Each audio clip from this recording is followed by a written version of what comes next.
रकनि resettlement कासुइ थांनाय सालनि सिमि कान्चनपुर आमजायगोनाङै नागरिक सुरक्षा मञ्च बाय मिजु कन्भेन्सन बन दाकुकमा बाय आमजायगोनाङै तं कुचां कमावै जोंजाल आजाय तंमानो सेलंमुं फुनुगै ककटुमा थुमनाय रकनि ककटुम पान्डा खलायलाख्या आइएनपिटि बदलनि आदं रक पान्डाव ककलाम नारक थानि रियां बर'रक शरणार्थिया बर' गुबुन हाक्टरनि फाया एबा बुसाया भारत हाक्टरनि न भारत हाक्टरनि कायसा हास्तेनि बुसा हनै साका पान्डाव ककलाम नारक थानि आइएनपिटि बदलनि आदं रक दै एसटि रकनि बिसिङाव जतनिसे उक्लुक लाइजाक बसं ओंखा रियां बर'रक कान्चनपुर बर'रकनो थाइ रोना नायथानि खरकसा वानजै एबा मिजु रकनि थाइ सेगैया बरकनि बागै जुदा थाइसे रोना नायजागै तंगो फिया केबेगनै दफारक बरकनो शरणार्थि सोनामै बरकनि थाइ सेगै केबेगै लाहार कासुइ जबा खलाय तंमानो सेलंमुं फुनुगै ककलाम नारक लाख्या आइएनपिटि मथानि आदं रक রাজ্য সরকার এবং মিজোরাম গভর্নমেন্টের মধ্যে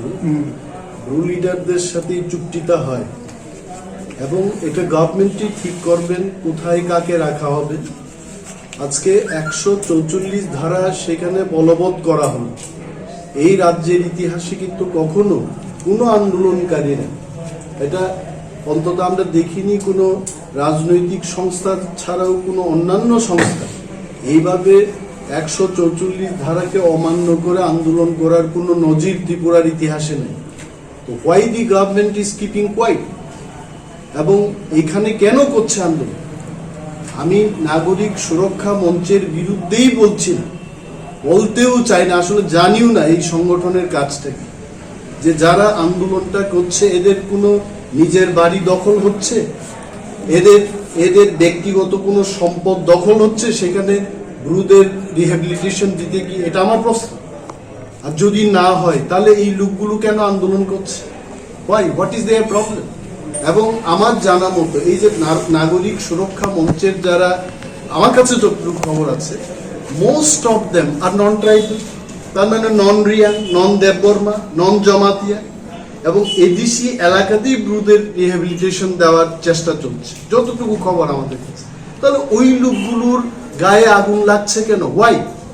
এবং এইখানে একটা জিনিস দেখুন, ত্রিপুরা রাজ্যের ইতিহাসে আমরা যারা ত্রিপুরার নাগরিক, আমরা জানি যে এই রাজ্যের সবচেয়ে পিছিয়ে পড়া হচ্ছে রিয়াংরা, এবং তাদের জন্য আলাদা করে একটা দপ্তর আছে, আপনারা জানবেন, পিজিপি, প্রিমিটিভ গ্রুপ প্রোগ্রাম বা প্রজেক্ট করে একটা দপ্তর আছে তাদের দেখাশোনার জন্য। যখন তাদেরকে একটা কিছু দেওয়া হবে, কি করে তারা বলতে পারে যে রিফিউজি কাদের বলে? First they should make it clear, refugee হচ্ছে ভারতবর্ষের বাইরের থেকে যারা এসছে তারা রিফিউজি। আমার মিজোরাম থেকে যারা আসছে, মিজোরাম এই দেশের একটা অঙ্গরাজ্য, সেখান থেকে যদি কেউ আসে আমি রিফিউজি বলবো তাদের? How can they say that they are refugee? Objectionable. এবং আরেকটা ব্যাপার হচ্ছে, এই রিয়াংদের মধ্যেই কিন্তু 25 বছর টানা এমপি ছিলেন পূর্ব ত্রিপুরার সাংসদ বাজুবন রিয়াং। সেইকালে রিয়াং বাবু কিছু করেননি কিন্তু, এবং সিপিএম সরকার কিছু করেনি তখন। আর এখন সেই নাগরিক সুরক্ষা মঞ্চে গিয়ে সিপিএম নেতৃত্বরা বক্তব্য করছেন, আর এখানে রাজ্য পরিচালনা করছে বিজেপির নেতারা গিয়ে সেখানে বক্তৃতা করছেন। কি চায় তারা? What they want? মানে এই রাজ্যে একটা বিশৃঙ্খলার পরিবেশ সৃষ্টি হোক, এটা চায়। বলছে যে এটাকে নিয়ে তারা ন্যাশনাল হাইওয়ে অবরোধ করবে। অবরোধ কি অন্যরা পারবে না? পারবে না অন্যরা অবরোধ করতে?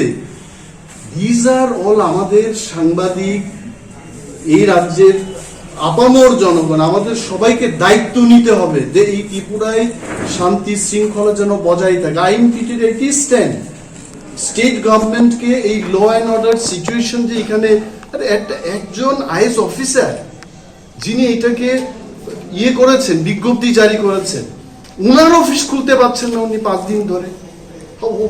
কি হচ্ছেটা কি? এবং ইতিমধ্যে মোদীজি, अमित शाह जी और राजनाथ सिंह जी को मैं आपको ये संदेश देना चाहता हूं, एक आईएएस ऑफिसर जिन्होंने ये 144 लागू किया था वहां, उनका ऑफिस नहीं खुल पा रहा। মানে এই যে একটা কাঞ্চনপুর কি ভারতবর্ষের আইনের সংবিধানের বাইরের একটা মহকুমা, এবং রাজ্য সরকার যদি এটাকে কন্ট্রোল করতে না পারে, let central government come and take action here. এখানে একটা ব্যবস্থা হোক, এটা আইন স্ট্যান্ড হোক।